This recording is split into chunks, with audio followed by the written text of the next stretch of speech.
আসসালামু আলাইকুম ওয়া রাহমাতুল্লাহি ওয়া বারাকাতুহু। সুপ্রিয় দর্শক শ্রোতা, আমাদের বাচ্চাদের যখন বয়স ২ বছর হয় অথবা কম বেশি হয়, অথবা আমাদের আরেকটা সন্তান জন্ম নেওয়ার সময় ঘনিয়ে আসে, তখন আমাদের প্রয়োজন পড়ে আগের যে বাচ্চা আছে, আমাদের আগের যে সন্তান আছে, সেই সন্তানের মায়ের বুকের দুধ খাওয়াকে কমিয়ে দেওয়া, অর্থাৎ মায়ের বুকের দুধ খাওয়া ছাড়ানো।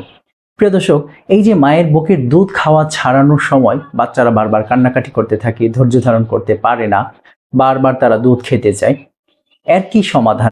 এর একটা সমাধান আল্লাহ রাব্বুল আলামিনের বিশেষ এক গুণবাচক নামের বরকতে হয়ে যাবে ইনশাআল্লাহ। প্রিয় দর্শক, ধৈর্য ধরে এই ভিডিওটি শেষ পর্যন্ত আপনি দেখুন, ইনশাআল্লাহ অনেক কিছু শিখতে পারবেন, জানতে পারবেন, আপনি অনেক বেশি উপকৃত হবেন ইনশাআল্লাহ। প্রিয় দর্শক, শুধু তাই নয়, এই আমলের বরকত শুধুমাত্র একটা না, এই একই আমল আপনি দুইভাবে করবেন ইনশাআল্লাহ। আপনার বিবির স্তনে যদি দুধ না নেমে থাকে, অনেক মায়েরা আছে যাদের স্তনের দুধ কমে যায়, ওষুধ খেয়ে অথবা অন্য কোনো উপায়ে বাচ্চাদেরকে দুধ খাওয়াতে হয়। যদি মায়ের বুকের স্তনে দুধ না নামে, তখন বাচ্চা কান্নাকাটি করে, বাচ্চার স্বাস্থ্যের অবনতি হতে থাকে। এটা অনেক বড় যন্ত্রণাদায়ক একটা জিনিস। এই যে মায়ের স্তনে দুধ বাড়ানোর জন্য একটা বিশেষ আমল আছে, এই মুহূর্তে আমি আপনাকে এই আমলটি শিখিয়ে দেবো ইনশাআল্লাহ। প্রিয় দর্শক, আল্লাহ সুবহানাহু ওয়া তাআলার এক বিশেষ নাম আছে, নামটি হচ্ছে ইয়া মাতিনু।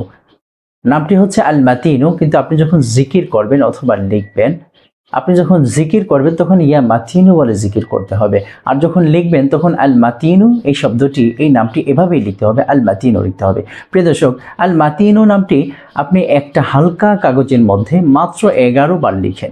অজু অবস্থায় দুরূদ শরীফ পড়ে তারপরে ইয়া মাতিনু নামটি আপনি মাত্র 11 বার একটা কাগজের মধ্যে লিখেন। সেই কাগজটি যদি হয় হালকা, তবে সবচেয়ে বেশি ভালো হয়। আর যদি নেক মানুষকে দিয়ে লেখাতে পারেন তাহলে আরো বেশি ভালো হয়। প্রিয় দর্শক, ইয়া মাতিনু নামটি, আল মাতিনু নামটি, প্রিয় দর্শক, আল মাতিনু নামটি আপনি মাত্র 11 বার একটা কাগজের মধ্যে লিখে সেই কাগজটি আপনি পানির মধ্যে ভিজিয়ে রাখবেন, এবং সেই পানিটি যে মায়ের দুধ কমে গিয়েছে, স্তনে দুধ নামছে না, সেই মাকে খাইয়ে দেবেন ইনশাআল্লাহ। সেই মায়ের দুধ বৃদ্ধি হয়ে যাবে, আল্লাহ রাব্বুল আলামিন সেই মায়ের দুধকে বৃদ্ধি করে দেবেন ইনশাআল্লাহ। প্রিয় দর্শক, এবার আসি আমরা বাচ্চার কান্না থামানোর আমল সম্পর্কে। যে শিশুর দুধ ছাড়ানো হয়েছে কিন্তু সে ধৈর্য ধারণ করতে পারছে না, এমন শিশুকে ধৈর্য ধারণ করানোর জন্য ইয়া মাতিনু নামটি, ইয়া মাতিনু, এখানে ইয়া মাতিনু লিখতে হবে।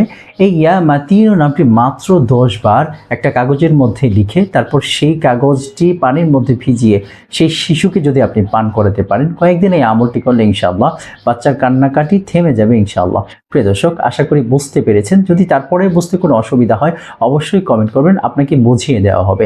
এমনই আরও গুরুত্বপূর্ণ ভিডিওগুলো পাওয়ার জন্য আমাদের চ্যানেলটি অবশ্যই সাবস্ক্রাইব করে রাখেন, পাশে থাকা বেল আইকনটি অবশ্যই ক্লিক করে রাখবেন, এবং উম্মাহের দরদি হয়ে কাজ করার জন্য ভিডিওটি শেয়ার করে দিন, এবং আমাদের ভিডিওটি লাইক কমেন্ট করে দেবেন ইনশাআল্লাহ। প্রিয় দর্শক, যারা এই সমস্যার মধ্যে ভুগছে, বিশেষ করে তাদেরকে এই ভিডিওটি অবশ্যই শেয়ার করবেন।